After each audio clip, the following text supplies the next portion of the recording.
দেখতে পাচ্ছেন ওষুধটির নাম হচ্ছে জিপসিআই। এটি একটি ক্যাপসুল জাতীয় ওষুধ।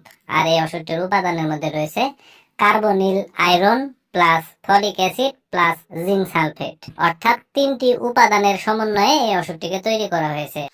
এখন আসুন যে জিপসিআই এই ক্যাপসুলটির কার্যকারিতা কি, অর্থাৎ কোন কোন রোগের ক্ষেত্রে এই ওষুধটিকে ব্যবহার করা হয় সেটি আমি আপনাদের বলে দিই। আর এই ওষুধটি উৎপন্ন করেছে বাংলাদেশের সুনামধন্য ওষুধ কোম্পানি স্কয়ার ফার্মাসিউটিক্যালস লিমিটেড।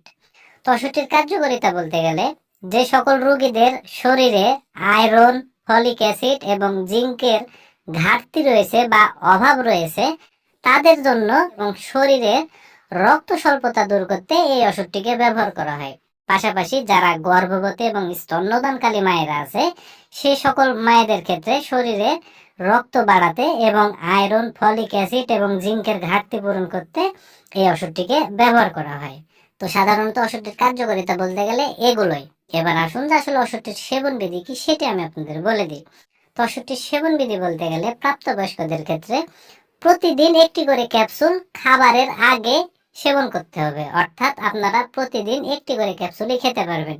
হয়তোবা রাত্রেও খেতে পারবেন অথবা দুপুরেও খেতে পারবেন, কোনো সমস্যা নেই, কিন্তু প্রতিদিন একটি করে ক্যাপসুলই খেতে হবে।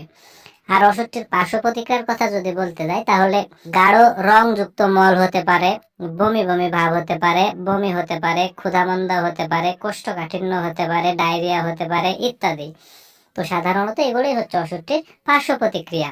আর যাদের রক্তে আয়রনের পরিমাণ বেশি আছে এবং যাদের কিডনি রোগ আছে সেই সকল রোগীদের ক্ষেত্রে অবশ্যই এই ওষুধটিকে সতর্কতার সাথে সেবন করতে হবে। আর বিশেষ করে যারা গর্ভবতী মায়েরা আছে গর্ভের প্রথম 3 মাস এই ওষুধটি ব্যবহার না করাই ভালো। 3 মাস পরবর্তী টাইমে এই ওষুধটি ব্যবহার করতে পারবে এবং স্তন্যদানকারী মায়েরাও কিন্তু এই ওষুধটি ব্যবহার করতে পারবে, তাতে কোনো সমস্যা নাই। আর জিপসিআই এই ক্যাপসুলটি বাংলাদেশের যে কোনো ফার্মেসিতে বা ওষুধের দোকানে যদি একটু খোঁজ খবর নেওয়া যায় অতি সহজে আপনারা পেয়ে যাবেন।